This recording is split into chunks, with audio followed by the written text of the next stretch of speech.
forecast. 2 days ago is when we were talking about the 4 inches of snow. 2 days ago. And now all of a sudden it's just like you're kind of like, oh, I guess I can take this hooded sweatshirt off now. Yeah, well, that day it was like, hey, here's 4 inches of snow. By lunchtime it was like, and it's spring. And then by 5 o'clock it's like, just kidding, it's snow. Fuck you. That's really what it was too. I went out to eat with my sister and my brother-in-law, and it was fine. Like it was a little gray. It was about 4 o'clock, and then by 7:30, I got 2 inches on my car, and I'm like, "What's happening? What's happening? Right. Global warming is not real." Well, I can't. I shouldn't do that because we're a couple of the conservatives that listen to this show are going to be like, "They're not. It's not." It's totally not. Hey guys, hey, two listeners, it is real. Yeah, no. Two conservative listeners, it is real. Anyway, moving on. So, for my audience, I'm kind of curious. Well, actually, can we back up for a second? Sure. I don't want to come on your podcast and correct you, but I just want to like state something. You had said wannabe filmmakers. If you are shooting something and editing, you're a filmmaker. Empowerment, like we gotta stick together, be a community. Doesn't matter if you have distribution or not. If you got something you can show your mom or dad or friends and go, dude, I fucking made this. You're a filmmaker. Now you might not be a professional filmmaker yet, but you're a filmmaker, right? I just want to empower. I love that, and you know what? God damn it, you're right. You are right. Like, because I even do the same thing, man. Like I told you, I think on one or two shows, I've tried not to give away too much. But long story short, I'm writing an action film for a Malaysian director that's got like a few people. Better make it Cambodian. Yeah, I'm missing the mark. I am missing the mark. My target audience, the people that, would greet me as I got off the plane, and I'm not even writing for them, but like, oh my goodness, that is, dude, it's still wild to me. I don't think I've actually announced that on the show before. I am number 2 in Cambodia, ladies and gentlemen. That my show is I don't know what that means, but the guy told me for special interest podcasts, I am number 2 in Cambodia, and I have been giggling about that ever. And he's like, you should be proud of yourself. I'm like, okay. I mean, yeah, it's awesome. Awesome. I don't know. I mean, that's one of the places that I really want to travel to.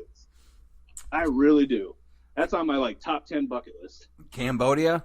Well, yeah. So put the word out, or at least that's what I'm doing. Ask around. Cambodia, come hire me to film a movie there. And just say it's because of this podcast, and then we're all good. Wouldn't that be something? They're just like, hey, you guys ever heard of Ellis Cinema Podcast? Yeah. You're hired. Yeah. You're hired. Yeah. Let's go. Oh, jeez. My bag is packed. It's not. I'll probably haphazardly pack it in 12 minutes and go, oh, my God, I overpacked. What do I take? Oh, my. I got a parka and a swimsuit. What do I do? Actually, both are great. We're 40 minutes into this podcast. We haven't gotten a question out. I've pontificated on some real bullshit, and then I made a bunch of jokes. So, all right, what's your question? Shit. What was my question? Yeah. What got you into filmmaking? I'm just kidding. So as a cinema, I do mean that though. What was there anything significant in your life that Batman '89? Really? The Michael Keaton Batman. I sat there in the theater. It was my first movie that I remember sitting in the theater for. I think it's the first movie I was taken to. I was 5 years old. My dad, dating myself. There's nobody else. Sitting there in the theater. My dad took me to the theater because he knew how big a fan of Batman I was. And the moment Batman drops into frame to take out the 2 rooftop thugs that just mugged somebody, where he's going, there ain't no bat. Yep. Right? Yep. That guy? Yeah. The moment he drops down with his cape open, flips it down, and there's smoke and all this shit, I'm just like, holy shit, that's a world I've never seen before. That's real to me. Batman became real. And I was like, I want to do that for other people. I got to make these worlds. I got to tell these stories that create a universe or a world or this immersive event where it's taking an idea from your head and just putting it in this kind of visceral, visual way that people go, I connect with that. And, you know, the hardest part about it is over the years, realizing that not everybody's going to connect with it, and then just having to be cool with it. You know what I mean? But like, Absolutely. But for the people that do connect with it, man, that's like, how rewarding is that shit? You know, it's God, I'm going to sound like such an ass, but I feel like art and the creation of those kinds of things and entertainment or creation of some sort of like moment in time that stands and resonates for people is like the closest you can get to kind of what we're here for. You know what I mean? As a collective species. Does that make sense? Yeah, absolutely it does. In fact, I was going to say, like, God, that's wow. Ugh. That I'm gonna barf.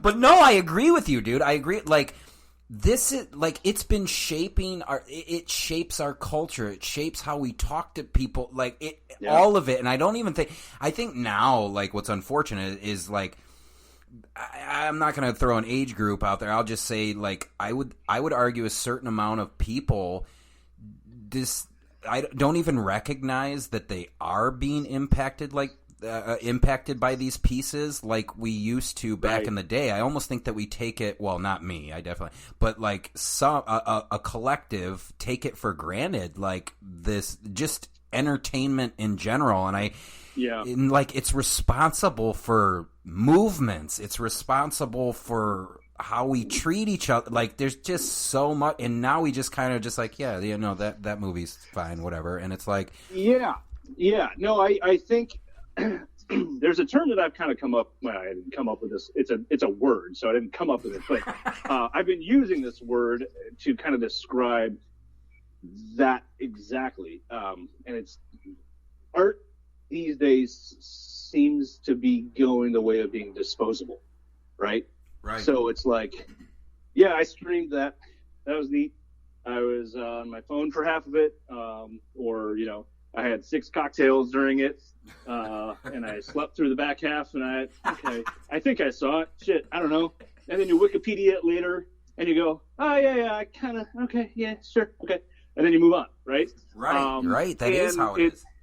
Yeah, and I'll be honest, I've been guilty of that sometimes myself with, you know, just like you crash on the couch at the end of a long ass day, especially this past year.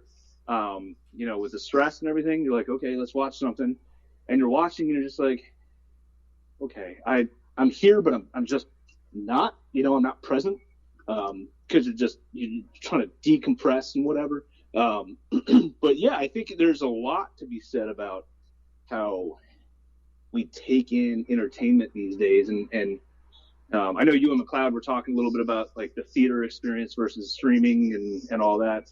And I know that for me, you know, watching things in the theater is so much more impactful than watching at home, no matter what you do. It's literally why I bought, you know, some shitty little projector, but I've got a wall in my basement that I've dedicated to being the movie screen wall, and try to set up like a little theater, just because like there's something different between a TV and a projector to feel like, ooh, this is an experience, as opposed to the TV's on, you know? Yeah, yes, absolutely. Absolutely. I agree with that. Like, you know, like I was saying about Godzilla on that podcast, I felt bad.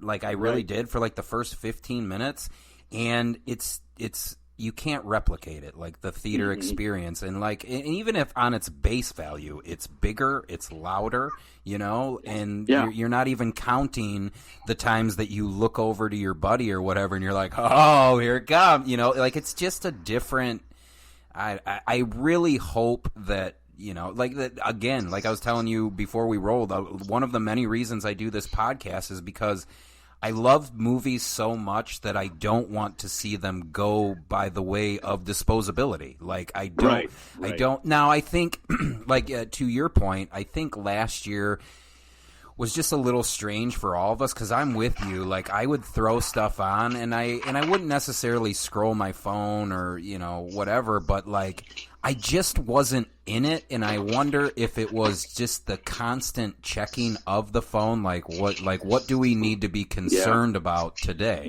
you know? Yeah. And that... Well, you know, last year was a culmination of a lot of stuff, a lot of craziness of a lot of the last few years. And, you know, I'm not getting into political stuff, but I'm saying, like, things weren't good one way or the other, no matter what side of the aisle you're on. No, not at all. You know, and there's this, like, this nervous anxiety that everybody's got. And you want to get distracted. It's almost like... it's almost like if you accidentally piss off your significant other or something, and they're not responding to your texts like all day, and then you're like, I gotta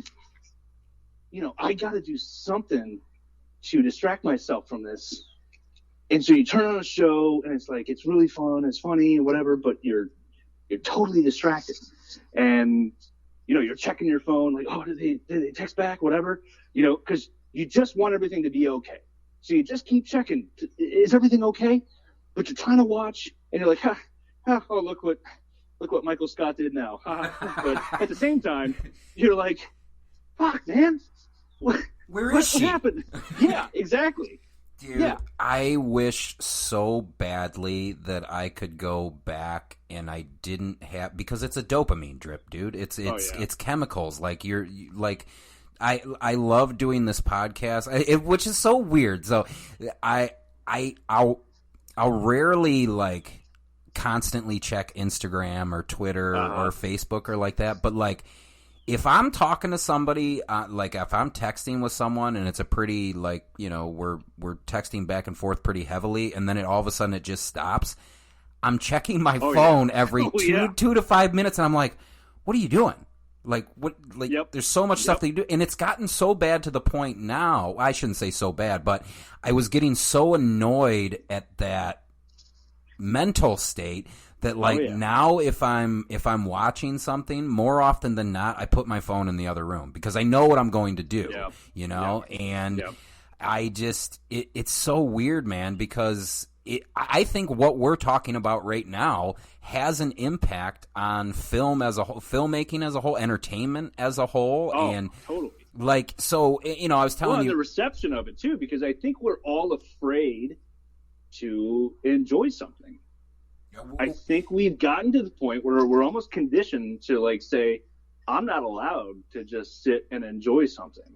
And we've forgotten how, you know? So and you keep it to yourself because you don't quite possibly, I loved the Snyder cut, and you don't want to hear, you're an idiot. I didn't. But you're canceled. Exactly. Okay. Well, I tell people about the Snyder cut. Actually, just for a brief moment, I have to know, you said that, you know, Batman 89 unequivocally was when you, so best Batman. Yeah. Who's the best Batman? Ooh, I mean, I still love Keaton. I really love Bale. I liked Affleck. I think he did a great job. There's, you know, 3 different Batmen is what it was. 3 different. They're all Batmen. different. They're all different. I mean, obviously Clooney's my favorite. It was the nipples, wasn't it? It was the nipples. It was, you know, I wanted to see a Batman purple nipple. That's all I wanted to see. I love how neither of us are willing to bring up Val Kilmer. You know, it was, I didn't know what I was watching. Yeah. Because is this a cartoon? Joel Schumacher, you know, God rest his soul, he took it in a different direction, and I was like, the fuck is this shit? Hashtag not my Batman, but you know, I've come to appreciate it. I don't hate on it anymore. I think it's a neat interpretation of it. But Val Kilmer didn't really do a whole lot for me. But I was also, you know, young, and